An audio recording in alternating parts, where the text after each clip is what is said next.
Hello everyone. सो आज का हमारा टॉपिक है क्लास 7 से, that is electric current and its effect. क्या होता है इलेक्ट्रिक करंट, कौन सी चीज़ें कॉन्स्टिट्यूट करती हैं इलेक्ट्रिक करंट को, इलेक्ट्रिक करंट के इफेक्ट कौन कौन से हैं, जैसे हीटिंग इफेक्ट है, मैग्नेटिक इफेक्ट है, उनके यूजेस कहाँ कहाँ पे हैं, इन सब चीज़ों के बारे में हम इस चैप्टर में पढ़ेंगे। तो चलिए शुरू करते हैं।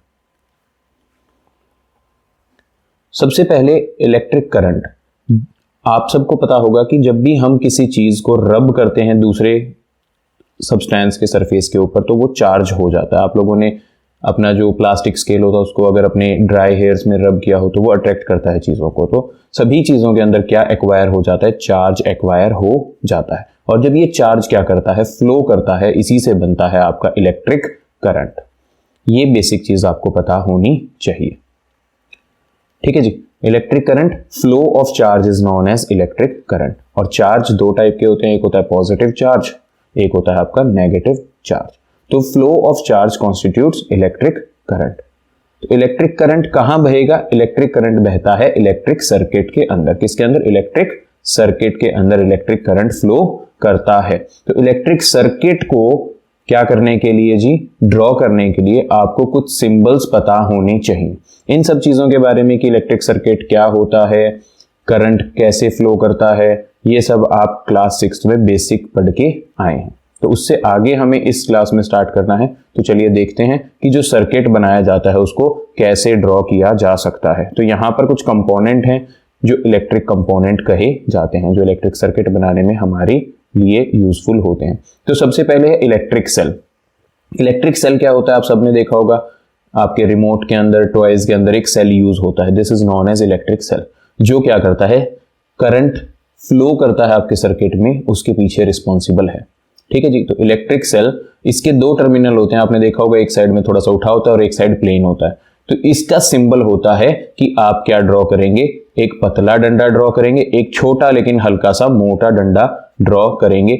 This symbol represents electric cell, जिसमें जो ये पतला लंबा डंडा है this is the positive terminal, और जो छोटा और मोटा डंडा है this is the negative terminal of the cell, ठीक है जी। इसी के साथ जब हम सेल समझ रहे हैं, इसी के साथ हम किसको समझ लेते हैं, बैटरी को भी समझ लेते हैं। बैटरी क्या है, battery is made up of 2 और मोर सेल्स ज्वाइंट टुगेदर। अगर दो सेल या दो से अधिक सेल्स को हम एक साथ ज्वाइन करते हैं तो बनती है हमारी बैटरी। अब आपके रिमोट के अंदर एक सिंगल सेल तो लगता नहीं है, उसके अंदर दो सेल लगते हैं, तो दोनों सेल वहां पे लगने की वजह से वो क्या कहलाएंगे, वो बैटरी कहलाएंगे। अब बैटरी कैसे बनती है, जैसे एक सेल का सिंबल है ये, तो बैटरी क्या होता है, दो या दो से अधिक सेल, तो ये हो गया आपका एक सेल, ये हो गया आपका दूसरा सेल, ये हो गया आपका तीसरा सेल। तो जो ये बैटरी है, this battery is made up of 3 cell, जिसमें ये पॉजिटिव टर्मिनल रहेगा बैटरी का, ये नेगेटिव टर्मिनल रहेगा। आपको जो याद रखना है वो क्या याद रखना है कि हमेशा एक सेल का जो नेगेटिव टर्मिनल है वो दूसरे सेल के पॉजिटिव टर्मिनल से कनेक्ट होता है, अपोजिट टर्मिनल से कनेक्ट होता है, तब बनती है आपकी बैटरी। आपको ये सिंबल ध्यान रखना है, this is the symbol for your battery, आप यहां पे देख सकते हैं, ठीक है जी। ये तो हो गया आपके दो कंपोनेंट। अगला कंपोनेंट क्या है आपका, इलेक्ट्रिक बल्ब। सर्किट के अंदर हम बल्ब लगाते हैं। आप लोगों ने लास्ट ईयर किया होगा इजी और हैंड स्टडी करके एक एक्टिविटी की थी, जिसके अंदर क्या था जी, एक वायर को ऐसे इस तरीके से ज्वाइन किया गया था, उसके अंदर एक रिंग थी जिसके हैंडल था, और आपको उसको पार करवाना था विदाउट टचिंग इट। अगर वो टच होगा तो साइड में लगा हुआ बल्ब ग्लो कर जाएगा, क्योंकि सर्किट कंप्लीट हो जाएगा। ये एक्टिविटी आपने की होगी। तो जो बल्ब है, बल्ब का सिंबल कैसा होता है जी, कि दो वायर आते हैं, वायर के ऊपर ऐसे एक उल्टा एम, मतलब सीधा एम, और क्या ऊपर से एक कवरिंग, जो बल्ब की ग्लास की कवरिंग होती है। तो this is the symbol for your bulb, ये बल्ब का सिंबल होता है, आप यहां पे भी इसको देख सकते हैं। स्विच, अब स्विच बहुत ज्यादा जरूरी है, क्योंकि कभी हमको सर्किट को बंद करना पड़ता है, कभी सर्किट को ऑन करना पड़ता है। तो ये क्या है, एक वायर को डिनोट किया जाता है। किसको, वायर को एक स्ट्रेट लाइन से डिनोट किया जा सकता है। लास्ट 6 नंबर पे आप देख सकते हैं, स्ट्रेट लाइन से डिनोट किया जाता है। तो आपको स्विच के लिए कुछ नहीं करना है, दोनों टर्मिनल्स के ऊपर थोड़ा बड़ा सा डॉट बनाना है। अगर आपने उसको ऐसे बना दिया तो this is open position for your switch. Switch को की भी कहा जाता है, क्या कहा जाता है, की भी कहा जाता है। सो this is the symbol for switch. अब आप देख सकते हैं कि जो ये सर्किट है ये इनकम्प्लीट रहेगा, क्योंकि ये स्विच क्या है, ओपन पोजीशन में है। ओपन का मतलब होता है ऑफ पोजीशन, ठीक है जी। इस की का दूसरा भी एक स्ट्रक्चर होता है, वो स्ट्रक्चर ऐसा होता है, ये भी क्या है, ओपन पोजीशन होती है। अब की क्लोज्ड पोजीशन ड्रॉ करते हैं, आपको समझ में आएगा कैसे। क्लोज्ड का मतलब होता है ऑन पोजीशन। अगर मैंने इसको जो अभी ये जो आपको दिखाई दे रहा है ओपन पोजीशन में, अगर मैंने इसको ऐसे टच कर दिया, टच करने पे क्या होता है, सर्किट कंप्लीट हो जाता है। सर्किट कंप्लीट हो गया तो बल्ब आपका ऑन हो जाएगा। तो जो ये स्विच है ये ऑन पोजीशन में प्रेजेंट है। जो दूसरा सिंबल होता है स्विच का, की का, उसको ऐसे ड्रॉ किया जाता है। इसके अंदर आप देख सकते हैं खाली है, अगर इसके अंदर डॉट है तो ये रिप्रेजेंट करता है कि यहां से इलेक्ट्रिसिटी कंडक्ट होगी, अगर डॉट नहीं है तो ये क्या बताता है कि इलेक्ट्रिसिटी कंडक्ट नहीं होगी। तो जो यहाँ पे 6 इलेक्ट्रिक कंपोनेंट्स के सिंबल दिए गए हैं, आई होप आपको समझ में आ गए होंगे। So with the help of these symbol we can draw a circuit diagram. An electronic component can be an element of an electric circuit that helps in its functioning. Electric component क्या होता है, circuit का एक part है जो उसकी functioning में मदद करता है। और ऊपर आपने 6 इलेक्ट्रिक कंपोनेंट्स देखे थे। The electric circuit allows electricity, electric circuit की डेफिनेशन आ रही है भाई, allows electricity to flow through it and is used to provide electricity for various purposes such as running electric motors, providing electricity to a bulb और a fan और generating heat. तो जो electric circuit है उसके अंदर से electricity flow करती है और उसी इलेक्ट्रिसिटी के फ्लो होने की वजह से हम डिफरेंट फंक्शंस को परफॉर्म कर पाते हैं with the help of different components और अप्लायंसेस। तो इलेक्ट्रिक सर्किट क्या होता है, इलेक्ट्रिक सर्किट होता है continuous and close path of electric current. Electric current का एक लगातार, कहीं से टूटा हुआ होगा तो सर्किट पूरा नहीं हो पाएगा। A continuous and close path of electric circuit is not, electric current is known as electric circuit. A continuous and closed path of electric current is known as electric circuit. तो अब battery क्या है, battery की definition देख लेते हैं। A battery is defined as the combination of 2 or more cells. Battery क्या है, 2 या 2 से अधिक सेल्स के कॉम्बिनेशन से बनती है आपकी battery. In a battery, the negative terminal of one cell is connected to the positive terminal of the next cell and so on. और मैंने जैसे आपको बताया था कि बैटरी का जो नेगेटिव टर्मिनल है वो दूसरे एक सेल का जो नेगेटिव टर्मिनल है वो दूसरे सेल के पॉजिटिव टर्मिनल से कनेक्टेड होता है। और ऐसे ही सारे सेल्स आपस में जुड़ते जाते हैं, पहले वाले सेल का नेगेटिव तो दूसरे का पॉजिटिव, ठीक है जी, अपोजिट टर्मिनल से कनेक्ट होंगे। Batteries are used in several devices such as toys, remote control, torches, transistor. तो बैटरी का इस्तेमाल बहुत सारी जगहों पे किया जाता है क्योंकि सेल के अंदर जो पावर है वो काफी कम होती है। यहाँ पे आप देख सकते हैं फर्स्ट डायग्राम है, it is a battery of 2 cell. ये 2 सेल की बैटरी है, इसमें 2 ही सेल लगे हैं, पहले का पॉजिटिव नेगेटिव, दूसरे का पॉजिटिव नेगेटिव, नेगेटिव और पॉजिटिव अपोजिट टर्मिनल कनेक्टेड है। This is a battery of 4 cell जिसके अंदर 4 सेल लगे हैं, सब अपोजिट टर्मिनल से कनेक्टेड है, आप यहाँ पे देख सकते हैं। So connecting 2 cells together to make a battery, कैसे कनेक्ट करते हैं, यहाँ पे देखिए सारे सेल्स का, इसका पॉजिटिव पार्ट ऊपर है, इसका भी पॉजिटिव ऊपर है, दोनों का नेगेटिव पार्ट नीचे। तो इसका पॉजिटिव ऊपर है, उसका नेगेटिव नीचे, इसलिए एक वायर नीचे की तरफ जाके अटैच हो रहा है और जो हमें फाइनल कॉम्बिनेशन चाहिए उसके लिए नेगेटिव टर्मिनल यहां से मिल रहा है और पॉजिटिव टर्मिनल इस सेल से मिल रहा है। इसी प्रकार से यहाँ पे 2 सेल है, इसका नेगेटिव टर्मिनल है ऊपर, इसका पॉजिटिव है, इसका पॉजिटिव नीचे है, इसका नेगेटिव नीचे है। तो ये डायरेक्टली यहां से अटैच हो जाएंगे क्योंकि अपोजिट टर्मिनल है और ऊपर से आपको नेगेटिव और पॉजिटिव वायर्स मिल जाएंगे। So this is how you can attach cells to make a battery. कैसे ड्रॉ करते हैं इलेक्ट्रिक सर्किट डायग्राम को वो भी हम यहां पर देख लेते हैं। तो ये आपका सेल है, ये नॉर्मल सी रिप्रेजेंटेशन है जो हकीकत में हमारा पूरा कंप्लीट सर्किट है। दिस इज योर बल्ब, ये बल्ब है जी आपका, और ये क्या है आपका स्विच है। तो बल्ब को हमने सिंबल ड्रॉ कर दिया, इसमें ये डैश डैश डैश डैश डाल रखे हैं तो ये बता रहे हैं कि बल्ब ग्लो कर रहा है। This is a cell, single cell था, हमने सिंगल सेल ड्रॉ किया है। And this is your key means switch, जो अभी कौन सी पोजीशन में है, ऑन पोजीशन में है, इसीलिए आपका जो बल्ब है वो ग्लो कर रहा है। तो ज्यादा मुश्किल नहीं होता है सर्किट डायग्राम को ड्रॉ करना। क्या कहता है, an electric circuit can be drawn on a paper with the help of the symbols that are used for representing the electric component. Such a representation of electric circuit using a symbol is called electric circuit diagram.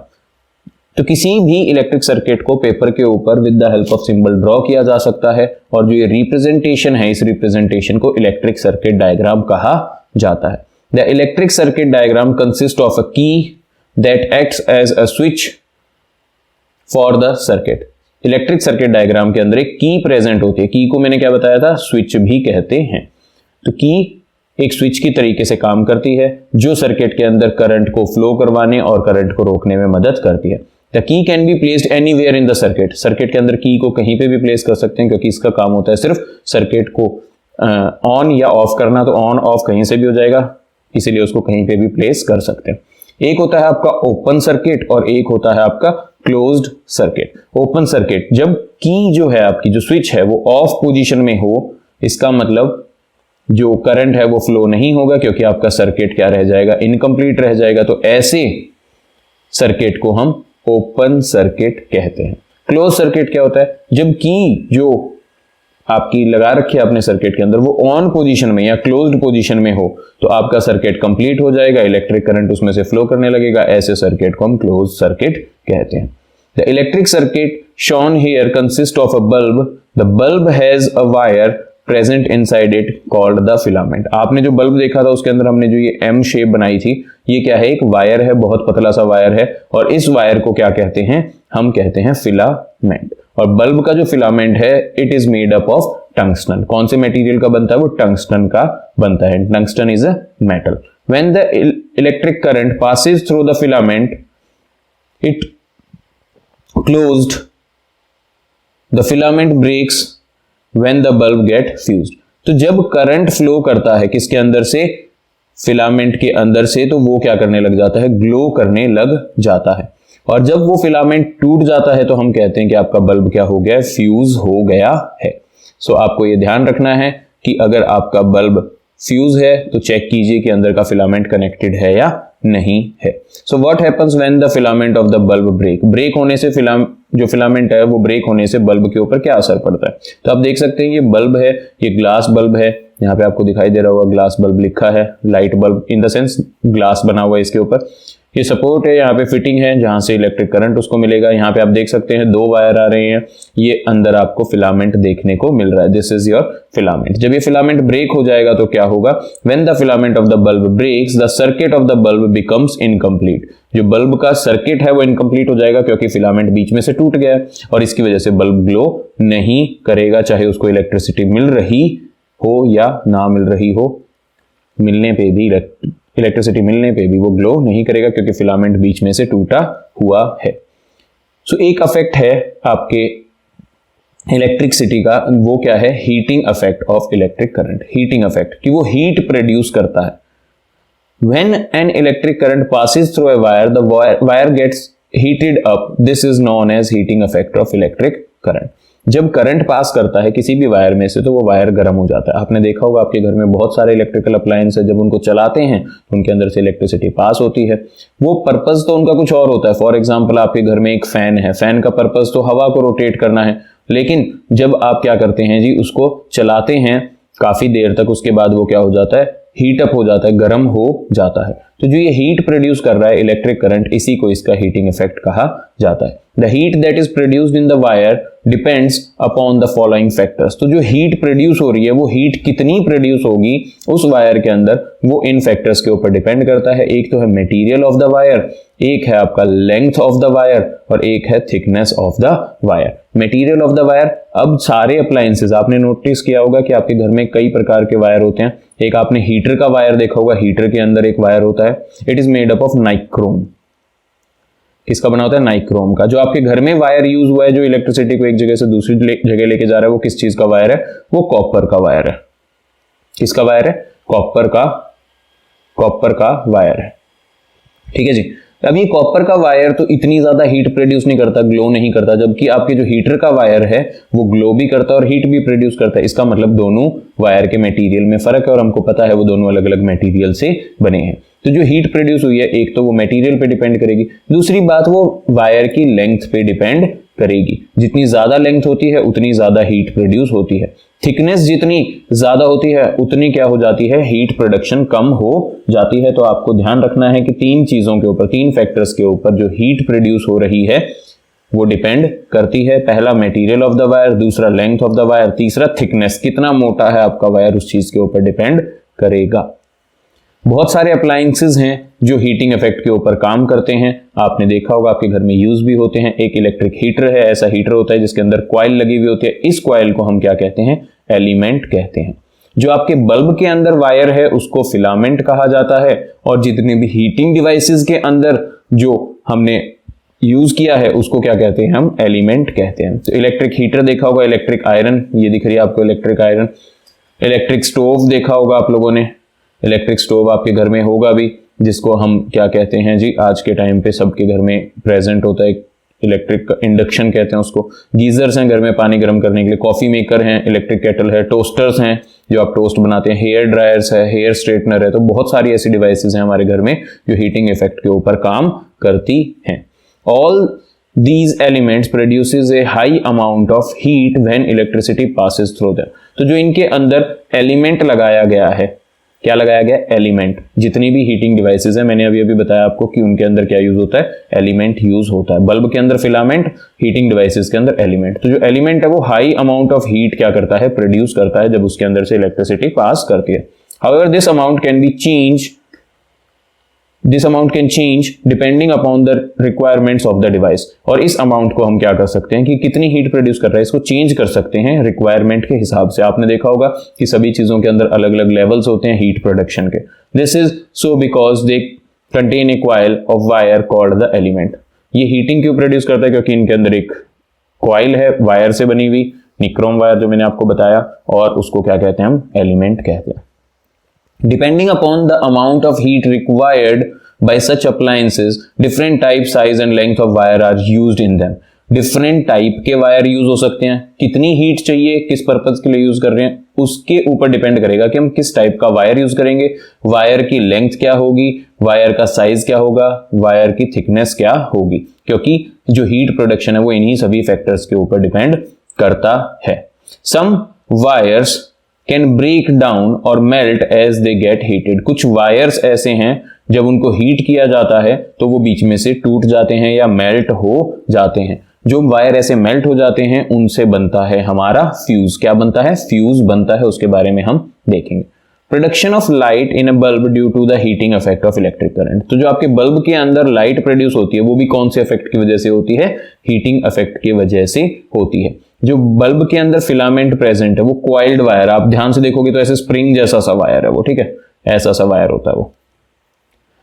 That gets hot when electricity is pass through it. जब उसके अंदर से electricity pass करते हैं तो वो गर्म हो जाता है, रेड हॉट हो जाता है, और जब वो हॉट हो जाता है उसी हॉटनेस की वजह से वो ग्लो करता है। This makes the filament glow and as a result light is produced from the bulb. और ऐसे ही बल्ब में से लाइट प्रोड्यूस होती है। यहां पे आप देख सकते हैं एक डिवाइस यहां पे आपको दिखाई गई है, this is known as fuse. Electricity जो आपके घर में आती है उसका जो सर्किट है पूरा आपके घर के अंदर, उनके अंदर फ्यूज यूज किए जाते हैं। ये थोड़े पुराने टाइप के फ्यूज हैं, इनको कटआउट्स बोला जाता था। ये जो फ्यूज हैं ये इलेक्ट्रिकल अप्लायंसेस में यूज होते हैं। आजकल बिल्डिंग में इन फ्यूज की जगह, इन वाले फ्यूज की जगह क्या यूज होता है भाई, एमसीबी यूज होती है। उनके बारे में भी हम आगे पढ़ेंगे। तो आपको क्या ध्यान रखना है कि ये क्या है जी, आपका फ्यूज है जो बिल्डिंग में यूज किया जाता है, ये अप्लायंसेस में यूज किया जाता है। अगर आपको ये देखना है तो आप इसको कहां देख सकते हैं, आपके इन्वर्टर में देख सकते हैं। आपके घर में अपने फादर से कहिएगा, अपनी मदर से कहिएगा कि मेरे को फ्यूज देखना है, तो वो आपको दिखा देंगे, क्योंकि एक्स्ट्रा फ्यूज हमारे घर में मिल जाएंगे। ये क्या है जी, कटआउट है। जो ये वाला पोर्शन है ये इसके यहाँ पे इंसर्ट हो जाता है। एक वायर जो बाहर से आ रहा है वो यहां से आता है और यहां से निकल जाता है, तो यहां ये इंसर्ट हो जाता है। यहाँ इस वाले पोर्शन में ये पोर्शन इंसर्ट हो सकता है। अब आपको यहाँ पे एक वायर दिख रहा था, जहां पे मैंने अभी ड्रॉ किया है, यहाँ पे जस्ट एक वायर था, ये फ्यूज वायर है। जब भी एक्स्ट्रा करंट अमाउंट से ज्यादा, डिजायर्ड अमाउंट से ज्यादा करंट आपके घर में आता है किसी भी कारण से, तो ये वायर क्या हो जाता है, उस ज्यादा करंट की वजह से मेल्ट हो जाता है, और मेल्ट होकर ये सर्किट को ब्रेक कर देगा। तो जो अनड्यू हाई करंट आपके घर में आ रहा था वो करंट अब आगे फ्लो नहीं करेगा, क्योंकि बीच में ये वायर क्या हो गया है, मेल्ट हो गया है। इससे आपके जितने घर के अप्लायंस है वो सारे क्या रहेंगे, प्रिवेंटेड रहेंगे। इसी प्रकार से ये है, इसके अंदर यहाँ पे आपको वायर दिख रहा है, this is the fuse wire. Appliances के अंदर लगता है, तो जब ज्यादा करंट आता है तो ये करंट ज्यादा होने की वजह से मेल्ट हो जाता है, मेल्ट होने से सर्किट को ब्रेक कर देता है, तो ज्यादा करंट आपकी अप्लायंस में नहीं जाता, तो आपका अप्लायंस प्रोटेक्टेड रहता है। जो एक इलेक्ट्रिक फ्यूज है वो एक सेफ्टी डिवाइस है that is used to prevent the damage that can be caused by an excess of electric current. Electric fuse एक डिवाइस है जो प्रिवेंट करता है किसको, डैमेज को, किस वजह से होने वाले डैमेज को, जो एक्सेसिव करंट आ रहा है आपके घर में उससे किसी भी चीज को जो डैमेज होना है उससे प्रिवेंट करने का काम फ्यूज करता है। According to the heating effect of electric current a wire becomes hot as current is pass through it. जैसे कि हमको पता है कि जब भी करंट पास करता है तो हीटिंग इफेक्ट की वजह से जो वायर है वो गर्म हो जाता है। जब एक्सेस करंट पास करता है उस वायर के अंदर से तो वो वायर मेल्ट होके ब्रेक हो जाता है। जब आपका वायर जो है फ्यूज वायर वो ब्रेक हो गया तो सर्किट इनकम्प्लीट हो गया। The electric fuse consist of a wire. Electric fuse के अंदर एक वायर है जो बना है मटेरियल से, किसी मेटल से या किसी अलॉय से। अलॉय क्या होता है? मेड अप ऑफ टू और मोर मेटल्स और a metal and a non metal. दो या दो से अधिक मेटल्स को मिला के अलॉय बनाया जा सकता है या आप मेटल के साथ नॉन मेटल को डाल के भी अलॉय बना सकते हैं, जिसका जनरली लो मेल्टिंग पॉइंट होता है। तो हमको कैसा मटेरियल चाहिए फ्यूज वायर के लिए? जिसका मेल्टिंग पॉइंट लो हो, जिसकी वजह से अगर ज्यादा करंट आए तो वायर ब्रेक डाउन हो जाए। ठीक है, as high current passes through it, as the wire breaks, जैसे ही वायर ब्रेक होगा जो सर्किट है वो ओपन हो जाएगा, मतलब इनकम्प्लीट हो जाएगा, इससे आगे करंट पास नहीं करेगा। This can prevent a short circuit for fire due to high electric current. ज्यादा करंट की वजह से जो फायर लग जाती है, आग लग जाती है शॉर्ट सर्किट होने से, उन सब से भी प्रिवेंट करता है। तो different types of fuse use किए जाते हैं डिफरेंट डिवाइसेस के लिए। जो ज्यादा करंट कंज्यूम करता है उसके लिए हाई वैल्यू का फ्यूज यूज करेंगे, जो कम करंट यूज करता है उसके लिए लो वैल्यू का फ्यूज यूज करेंगे। And some are also available for houses as well. हमारे घर में बहुत सारे डिवाइसेस के लिए भी आपको फ्यूज देखने को मिल जाएंगे। So that's all for this class. Next topic in next video. अगर आपको वीडियो पसंद आई हो तो लाइक कीजिएगा, अपने दोस्तों के साथ शेयर कीजिएगा। Till then take care, God bless you, bye.